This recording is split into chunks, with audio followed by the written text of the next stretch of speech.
علی بھائی، کیا انبیاء کرام کو تمام انسانوں یعنی حضرت آدم سے لے کر قیامت سے پہلے آخری آنے والے مسلمانوں میں سب سے زیادہ تکلیفیں آتی ہیں جو حدیث نمبر 4023 میں آیا ہے؟ جی، یہ حدیث میں نے کئی دفعہ بیان کی ہے. یہ حدیث جامعہ ترمذی میں موجود ہے، سنن ابن ماجہ میں بھی ہے کہ اللہ تعالیٰ روئے ارض پہ سب سے زیادہ انبیاء کرام پر آزمائشیں ڈالتا ہے، اس کے بعد ان لوگوں پر جو انبیاء کے بعد اللہ کو سب سے بڑھ کر محبوب ہوتے ہیں، پھر اس کے بعد ان لوگوں پر جو ان کے بعد محبوب ہوتے ہیں، حتیٰ کہ اللہ تعالیٰ ان تکالیف کی برکت سے جو بعد کے لوگ ہیں ان کے گناہوں کو معاف کر دیتا ہے اور انسان پاک و صاف ہو کر دنیا سے اٹھایا جاتا ہے. اور ابو ذر غفاری کے بارے میں المستدرک للحاکم میں جب احادیث نقل کی امام حاکم نے، تو اس کے سٹارٹ میں یہ حدیث ڈالی ہے. چونکہ ابو ذر غفاری کی زندگی آپ سمجھ لیں ایک غموں کا سمندر ہے، تو اس کے آغاز میں انہوں نے ڈالا تاکہ کوئی شخص ان پہ ترس نہ کھانا شروع کر دے، بلکہ اس سے موٹیویشن لے کہ انہوں نے اگر یہ تکلیفیں کاٹی ہیں تو اس لیے کہ وہ انبیاء کے بعد اللہ کو سب سے بڑھ کر محبوب تھے. تو یہ بات تو ٹھیک ہے. باقی سارے انبیاء کی ڈیٹیلز تو اس طرح قرآن میں نہیں آئی ہیں. قرآن میں خود کئی جگہ پہ آیا کہ ہم نے بعض انبیاء کا آپ سے بیان کر دیا اور اکثر کا نہیں کیا. تو جن کا بیان نہیں ہوا تو اس کا یہ مطلب نہیں کہ انہیں تکلیفیں نہیں آئی ہیں، یا جن کی تکلیفوں کا ذکر نہیں ہوا تو ان کو تکلیفیں نہیں آئی ہیں. آئی ہیں. مجھے بتائیں، حضرت ابراہیم علیہ السلام جیسی تکلیف کسی پہ آئی ہیں؟ اس لیے اللہ تعالیٰ نے فرمایا کہ جب جب ابراہیم کو آزمایا اس کے رب نے سورۃ البقرہ میں، تو وہ پورا اترا آزمائش میں. سورۃ النجم میں اللہ نے فرمایا ابراہیم وہ ہے جو وفا کرنے والا ہے. سورہ الصافات میں آیا کہ بیٹے کی قربانی مانگ لی تو تیار ہو گئے. ہمارے نبی علیہ السلام پہ جو آزمائشیں آئی ہیں اب دیکھ لیں. ایک ڈائنامک لائف تھی، اعلان نبوت کے بعد فاقوں پہ نوبت آ گئی. پہلے تو فاقے نہیں تھے، تاجر تھے، ایک امیر عورت آپ کی بیوی تھی. یہاں پہ لوگ دین کا کام شروع کرتے ہیں، سائیکل سے V8 پہ آ جاتے ہیں. ہمارے پیغمبر نے دین کی دعوت شروع کی تو فاقوں پہ آ گئے. بخاری مسلم دونوں میں ہے. اما عائشہ کہتی ہیں بعض اوقات 1 مہینہ، بعض اوقات 2، بعض اوقات 3 مہینے تک ہمارے گھر میں چولہا نہیں جلتا تھا. 2 کالی چیزوں کھجور اور پانی کے اوپر گزارا ہوتا تھا، اور وہ بھی ٹنو ٹن نہیں، بس 2 کھجوریں صبح، 2 شام کے وقت، 1 میٹھا پانی کا پیالہ صبح، 1 شام کے وقت، کیونکہ پیالہ بھی تو دور سے بھر کے لانا پڑتا تھا نا میٹھا پانی. تو پیغمبروں کی زندگی تو زہد میں گزری ہے. وہ بخاری مسلم میں وہ جو لمبی حدیث ہے جو نبی علیہ السلام اپنی بیویوں سے ناراض ہو گئے تھے، ایلا کیا تھا 1 مہینے کے لیے، گھر کی چھت پہ شفٹ ہوئے، سیدنا عمر ملنے گئے تو نبی علیہ السلام کے اوپر کرتا بھی نہیں تھا، صرف تامت تھی، اور آپ ایک کھجور کی چٹائی پہ لیٹے ہوئے تھے. اٹھے تو کمر مبارک پہ چٹائی کے نشان تھے. سیدنا عمر نے رونا شروع کر دیا. اللہ کے رسول صلی اللہ علیہ وآلہ وسلم کیسر و کسرا دنیا کے مزے لوٹ رہے ہیں اور آپ اللہ کے پیغمبر ہو کے آپ کی یہ حالت ہے. تو آپ نے فرمایا اے عمر، لگتا ہے کہ دنیا کی حقیقت ابھی بھی تجھ پہ نہیں کھلی. کیا تو اس پہ راضی نہیں ہے کہ کیسر و کسرا یعنی رومنز اور پرشینز کے جو حاکم ہیں، بادشاہ ہیں، وہ دنیا کے مزے لوٹیں اور ہم آخرت کی سعادت؟ حضرت عمر کو جب یہ بات نبی علیہ السلام کہہ رہے تھے کہ لگتا ہے ابھی بھی دنیا کی حقیقت تم پہ نہیں کھلی، تو بعد والے لوگ تو پھر کسی کھاتے میں نہیں ہے. لیکن پھر جناب حضرت عمر کی پھر ایسی حقیقت کھلی دنیا کی ان پہ، نہ حرام کھایا نہ کسی کو کھانے دیے. حضرت ابو بکر کی للہیت آپ دیکھیں، پوری زندگی جس بندے کی وجہ سے حضرت ابو بکر کو ذہنی ٹینشن رہی ہے وہ حضرت عمر ہے.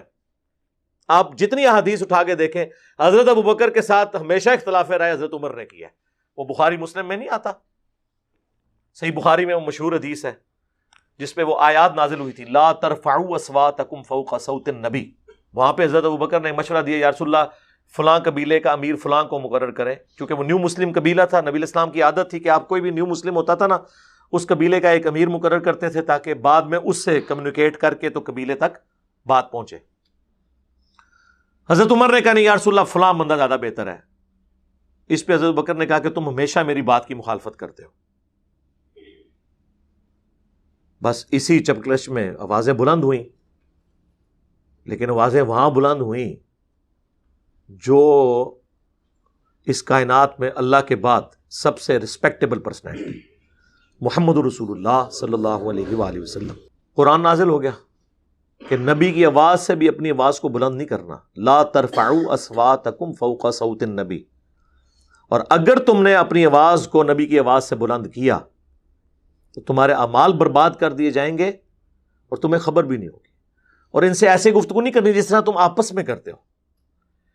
یہ نہ ہو کہ ابو بکر عمر یہ سمجھ لیں کہ یہ تو ہمارا داماد ہے اور بچوں کی جگہ ہوتا ہے داماد. نہ وہ اللہ کے رسول ہیں. ہاں جی. اما عائشہ نے کبھی نہیں کہا کہ میرے خاوند نے فرمایا. کیا کہا؟ قال رسول اللہ. سیدہ فاطمہ نے یہ نہیں کہا کہ میرے ابا جی فرماتے تھے، نہیں، قال رسول اللہ صلی اللہ علیہ وآلہ وسلم.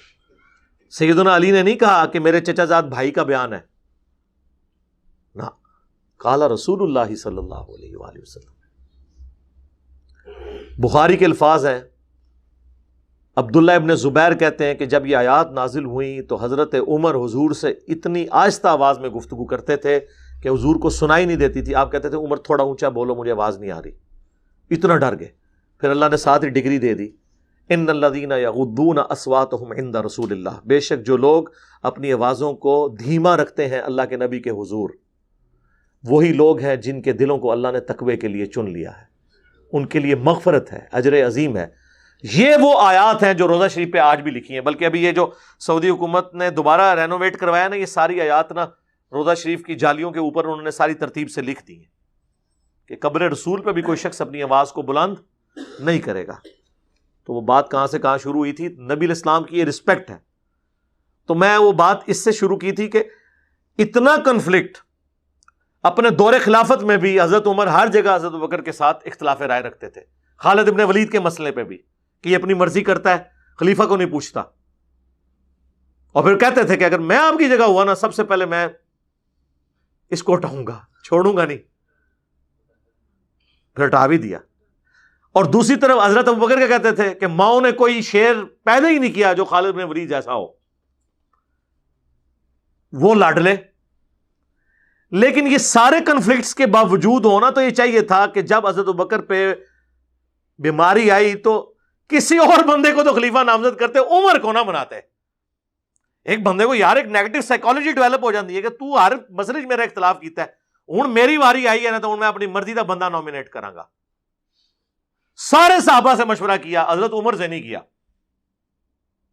اور اینڈ پہ کہا کہ میں عمر کو نامینیٹ کرتا ہوں. قبول ہے. پہلے تو سارے کہہ رہے تھے، جیسے ہمیں لوگ کہتے ہیں کہ جنہیں سب کو کام دسو دین دا بڑا شوق ہے کرنے دا، کام دسنے دوبارہ کال ہی نہیں آتی. اے جی انگریزی ترجمہ کرنا کرو، اے جی لکھنا ہے لکھو. تو وہ شروع میں جوش چڑھتا ہے. جب حضرت ابوبکر نے نامینیٹ کیا کہ یہ ہے بندہ، کیونکہ یہ مشورے سے ہوا ہے، یہ ڈکٹیٹرشپ نہیں تھی. سارے صحابہ سے، اس وقت قبائل کے سردار سے ہی پوچھا جاتا تھا نا. سارے قبیلوں کے سردار جب کہہ رہے ہیں کہ عمر کو بنا دیں، یہ نہیں کہا، یہ کہا کہ آپ ہمارے خیر خواہ ہیں، آپ جس کو بھی بنا دیں. جب بنایا تو پھر چیما گوئی شروع ہو گئی، کیڑا بندہ لاتا ہے ساڑھے تے، تو بڑا ڈڈ ہے. پھر حضرت بکر نے کہا کہ ایک طرف تم کہتے ہو میں تمہارا خیر خواہ ہوں، اچھا وہ میرا خیال ہے وہ بھی سوچ رہے ہوں گے کہ عمر کو تو نہیں یہ بنائیں گے. ظاہر ہے ادھر بھی جو مشورے دیتا ہے نا بندے کو بار بار، آپ ہمارے پولیٹیشینز کو بھی دیکھ لیں، جو بندہ ان کی پالیسی سے اختلاف کرتا ہے نا، سب سے پہلے اس کو پوسٹ سے ہٹاتے ہیں. جدھر موقع ملتا ہے انہوں کہتے ہیں یار ان تو سائڈ تے کرنا، یہ تو جان چھوڑاؤ یار، یہ بڑے مشورے دیندہ رہتا ہے منو. تو وہ ایکسپیکٹ نہیں کر رہے تھے کہ حضرت عمر کوئی، اور حضرت عمر سے نہیں پوچھا. حضرت عمر ناراض ہو کے آپ نے مجھ سے پوچھے بغیر نامینیٹ کر دیا ہے. تو حضرت ابوبکر نے کہا مجھے اگر یہ بات پتہ ہوتی نا، میرے علم میں کہیں یہ بات کونے میں بھی ہوتی نا کہ تم خلافت کی خواہش رکھتے ہو تو میں تمہیں نامینیٹ ہی نہ کرتا. مجھے پتا تھا میں تمہیں پوچھوں گا اور تم انکار کرو گے. بہرحال اب یہ میں نے نامینیٹ کر دی ہے. اور پہلی نصیحت کی اتق اللہ یا عمر، اے عمر اللہ سے ڈرنا. اور ڈرتے ہوئے یہ چیز ذہن میں رکھنا کہ اگر ایک بندہ بھی جنت میں جا رہا ہے تو اللہ کی رحمت سے امید رکھنا کہ وہ تم ہو، اور اگر ایک بندہ بھی جہنم میں جا رہا ہے تو یہ ڈر جانا کہ تم نہ ہو. تو یہ لوگوں میں للہیت تھی. ہم لوگ تو بس اس قسم کی باتیں ہی کرتے ہیں.